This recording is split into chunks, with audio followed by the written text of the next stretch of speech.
प्यार से कहना धन गाजी। तो हर एक के मन में यही भाव है कि कैसे अपने जीवन को हर कोई और संवारे, ये जीवन में प्यार, प्रीत, नम्रता, ऐसे सारी ह्यूमन वैल्यूज़ को कैसे इस जीवन में भरें और इस तरह भरें कि कुछ पलों के लिए ये ना रहें, ये एक सांस की तरह कि पूरा जीवन जैसे सांस लेते ही हैं, उसी तरह इस जब परमात्मा से जुड़ते हैं तो सारे गुण बहते चला जाते हैं, हर पल के लिए वो सारे गुण आ जाते हैं। तो बात जहाँ प्यार की हो रही है, प्रेम की हो रही है, लव की हो रही है, वहीं ये एक्सेप्टेंस की भी हो रही है कि किस तरह ये हर एक को अपना मानना कैसे संभव हो। हर एक का स्वभाव, ये नेचर हर एक का कितना अलग है, हर एक को अपना कैसा माना जाए, कैसे मान लें कि सभी अपने हैं। तो बात वही कि सभी में परमात्मा है, तो सबसे पहले ये परमात्मा को देखकर ब्रह्म ज्ञान द्वारा फिर हर एक में परमात्मा खुद ही नज़र आता है। फिर कोई फ़र्क ही नहीं कि कोई ये दोस्त मित्र परिवार से हैं या कोई बेगाने हैं, सभी एक बहुत ही ज़्यादा अच्छे दिखते हैं, सभी अपने दिखते हैं। तो ऐसा प्यार और एक्सेप्टेंस का जीवन जब बन जाता है, ये अपनत्व का जीवन बन जाता है, ये एकत्व का जीवन बन जाता है, तो ये वननेस, ये वर्ल्ड विदाउट वॉल्स की अलग दिखने के बावजूद, अलग कल्चर के बावजूद, हर कोई एक दिल से दिल का रिश्ता जोड़ता है। ये ऊपरी दीवारें, ये कारण नफरत करने के, सब ये दीवारें टूट जाती हैं। तो कैसे अपने जीवन में ये एक्सेप्टेंस और लाई जाए। तो यहाँ जो बात एक्सेप्टेंस की हो रही है,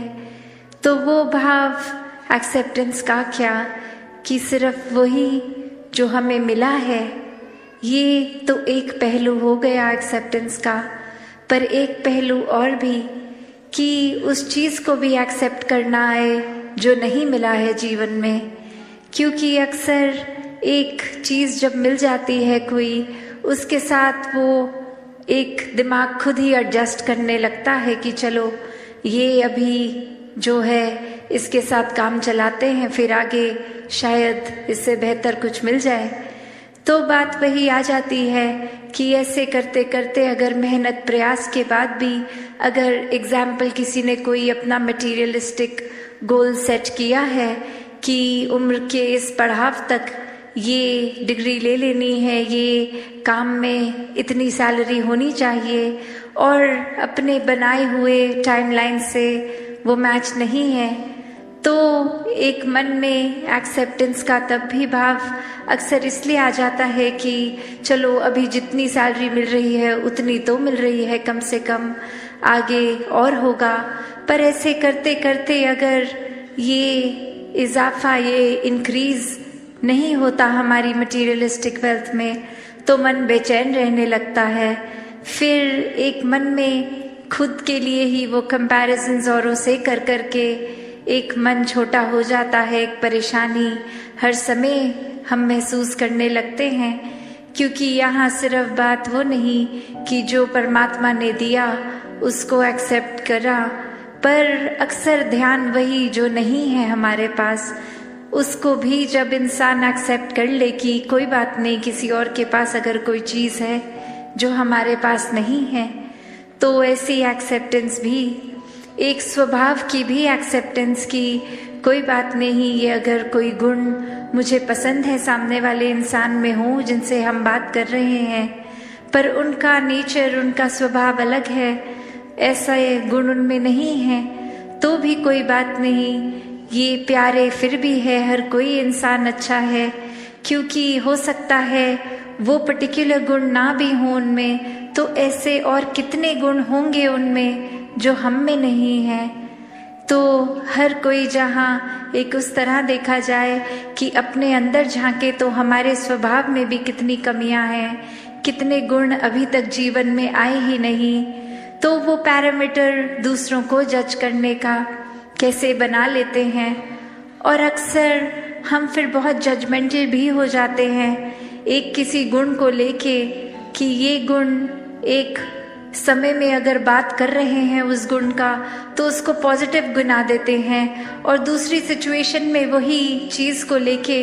एक उसको नेगेटिव लाइट में एक गलत की तरह दिखा देते हैं। तो ऐसी ही एक कहानी कि एक इंसान किसी के घर जाता है और बोलता है कि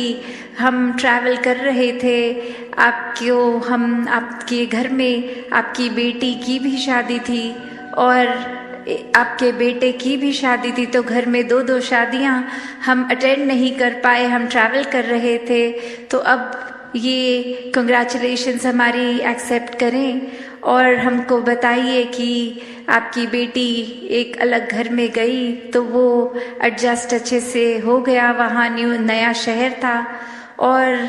ये घर में भी जब बहू आई है तो घर में भी आपके इस रूप में एडजस्टमेंट हो गई, बच्चे खुश हैं।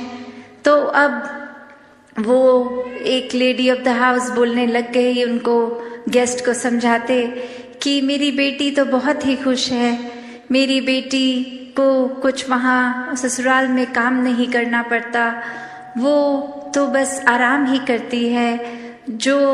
एक उसके हस्बैंड हैं वो काम पे भी जाते हैं, काम से आके सब घर का खाना भी वो बना देते हैं, वो एक हाउस होल्ड पूरे में हेल्प भी बहुत अच्छी एक उस तरह है। तो मेरी बेटी बस आराम से है, कुछ है नहीं कि एक काम बहुत कुछ घर में करने के लिए, बहुत रिलैक्स मोड में है, बहुत खुश है। और अभी जब वो अपने बेटे के ऊपर बात लेके आ रहे हैं तो यही बात रखते हुए कह रहे हैं, पर मेरा बेटा जब से उसकी शादी हुई है पता नहीं उसको क्या हो गया है, ये मेरी बहू को तो रेस्ट करने को बोल देता है और खुद ही घर के काम सारे कर लेता है और सारा कुछ खुद ही करता है, उसको कुछ करने नहीं देता। तो अब ये सुनने वाला भी एकदम हैरान कि जब यही क्वालिटी एक हस्बैंड में अपनी बेटी के एंगल से आप गिनवा रहे थे तो वो एक बहुत अच्छी क्वालिटी की तरह बता रहे थे कि आपकी बेटी घर में रिलैक्स करती है, पर अब सेम बात आपकी बहू अगर कर रही है तो ये एक्सेप्टेंस कहाँ गई? फिर बात वही कि ये फ़र्क कर दिया बेटी और बहू में, क्योंकि बेटी को अपना माना, बहू को अभी तक अपना नहीं माना। तो बात वही कि अक्सर बहुत अलग अलग एक पहलू होते हैं एक्सेप्टेंस के, और वो अपने आप ही स्वाभाविक हो जाता है एक्सेप्ट करने का जब ये बेस, ये कॉमन फैक्टर, ये प्यार हो। तो जब तक जीवन में प्रेम नहीं है कुछ भी फिर स्वाभाविक नहीं हो पाता। वो कुछ भी इम्प्लीमेंट करना है तो वो एक प्लान की तरह इम्प्लीमेंट होता है, बहुत नेचुरल फ्लो में नहीं हो पाता। पर जैसे ही जीवन में प्यार आता है वो फिर प्यार अनकंडीशनल लव बन जाता है। ये परमात्मा के प्रति भी प्रेमा भक्ति का रूप लेता है, और जिसको एक बार वाक्य ही इस परमात्मा से असली रूप में प्रेम है तो हर एक से ही प्रेम है। फिर कोई भेदभाव नहीं, फिर कोई भी फर्क नहीं कि कैसे ये इंसान तो इस कैटेगरी में है या हमारे हिसाब से ये अलग अलग डिविजन्स, फिर वो दिमाग कोई भी वजह से कोई बायसनेस नहीं करता। फिर एक ही ये नज़रिया जाता है कि हर एक से बहुत कुछ है सीखने के लिए, कि there is so much to learn from everyone. तो बात वही कि अपने अंदर झांकने की, ये इंट्रोस्पेक्शन की बात है कि हर कुछ इस संसार में बहुत अच्छा चल रहा है, पर हमारा नज़रिया क्या है? क्या हम उस तरह के इंसान बन गए हैं कि एक परफेक्ट सिचुएशन में भी इम्परफेक्शन ढूंढते हैं, एक सही चीज़ जो चल रही है उसमें भी कमियां निकालने वाला नज़रिया बन गया है, या फिर हमारा नज़रिया वही बात जैसे बोलते हैं every cloud has a silver lining, कि चाहे कितना भी अंधेरा हो, सिचुएशन कितनी भी एक डल है, एक अंधकारमयी है, पर उसमें भी वो आशा की रोशनी की किरण दिखती है। तो बात वही कि ये नज़रिया हमारा कैसा है, और फिर हर बार जब भी ऐसे पल आते हैं तो नज़रिया क्या होता है। क्या हम हर बार एक पॉजिटिव्स देखने की बजाय नेगेटिव्स इसलिए देखते हैं और उसको एक एक्सक्यूज़ बोल देते हैं कि दिस इज़ माय नेचर, ये मेरा स्वभाव है, मैं पॉजिटिव नहीं देख पाता, मैं सिर्फ नेगेटिव देखता हूँ। तो बात वही कि स्वभाव, ये नेचर, ये रोज़मर्रा की आदतें कोई ऐसी नहीं हैं जो कभी बदली नहीं जा सकती। These are ever changing. इनको हम थोड़ा सा मेहनत करके, एक काम करके, ये हैबिट्स को, एक थॉट प्रोसेस को, एक पॉइंट ऑफ व्यू को बदल सकते हैं। तो दासी आज और लंबा ना बोलते हुए इन्हीं शब्दों से आपसे आज्ञा लेगी। साथ संगत जी, धन्यवाद। प्यार से कहना धन्यवाद जी। चेहरे के ऊपर एक्सप्रेशन, ये मुंह के हाव भाव चेहरे के बहुत ही सीरियस, गंभीर दिखेंगे। हो सकता है एक हमें उनकी आवाज़ टोन से लगे कि ये गुस्सा भी हो रहे हैं, पर ये सब कुछ एक मजाकिया ही इनकी प्रस्तुति है। तो बार बार इनकी प्रस्तुति के बीच में हंसते रहना है। और ऐसा वो व्यक्ति बोलकर उतर गया, और अब वो परफॉर्मर आए, और वो जब अपनी एक स्पीच, एक अपना कला पेश करने लगे तो सभी विद्यार्थी हंसने लग गए। और वही वो चेहरा और गंभीर होता गया कि मैं इतना सीरियस कोई मैसेज दे रहा हूँ, विद्यार्थी तो सभी हंस रहे हैं, पर वहाँ विद्यार्थियों के ऊपर ये प्रभाव उस एक स्टूडेंट का छोड़ा हुआ कि इसमें तो हंसना ही है। और पूरी परफॉर्मेंस में वो कहीं ना कहीं अपने आप से बीच में हंसते चले गए। और अब वो परफॉर्मर अंत में इतना उसमें गुस्सा आ गया, वो स्टेज को ही छोड़कर चला गया, और उसके एग्ज़िट पे भी विद्यार्थी और ज़ोर से हंस रहे। तो वो भाव क्या कि एक व्यक्ति ने कैसे एक हर एक को, जो बात तो कुछ ऐसी थी नहीं, वो परफॉर्मर भी कोई मजाकिया अदाकारी नहीं, कोई एक बहुत ही गंभीर मैसेज, सोशल मैसेज देने आया। और किसी ने भी वो, क्योंकि एक कान में बात किसी एक व्यक्ति द्वारा गई कि ये ऐसा नहीं ऐसा है, तो हमने अपने दिमाग की वो परसेप्शन वैसे बना के उसी के ऊपर अपने मन के भावों को मोड़ लिया कि उस एक व्यक्ति ने जैसा कहा है तो ठीक ही कहा होगा। तो वैसे ही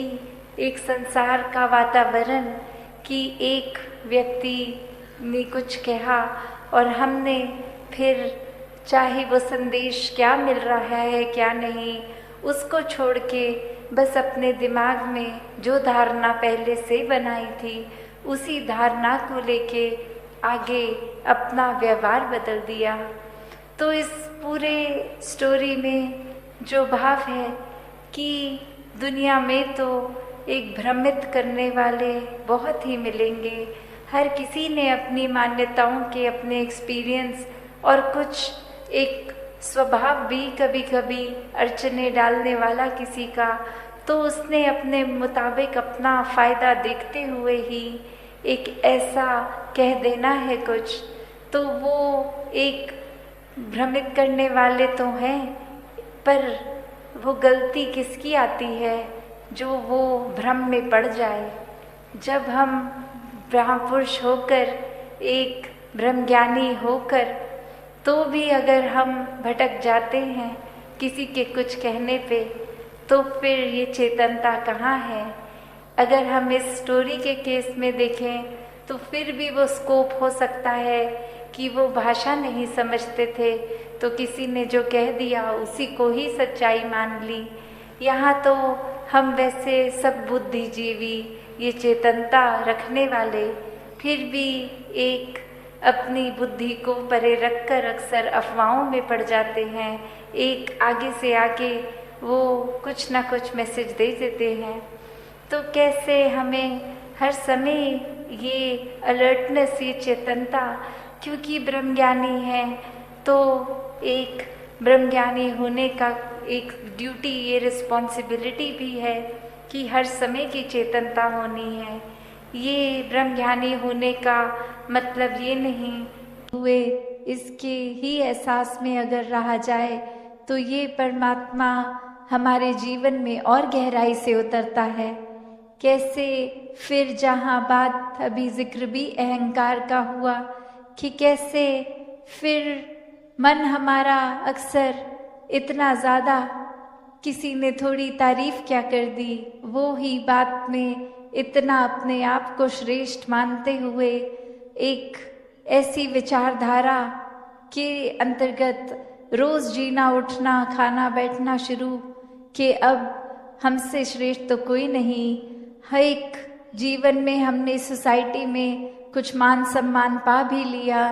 तो वो मान सम्मान एक किसी तरह की अपनी ही अहंकार का कारण बने नहीं। जहाँ जिस रूप में भी हम जीवन में प्लेस्ड हैं वो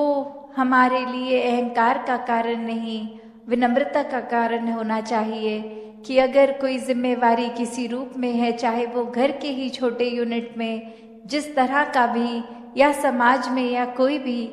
तो वो एक हमें अपॉर्चुनिटी मिल रही है, मौका मिल रहा है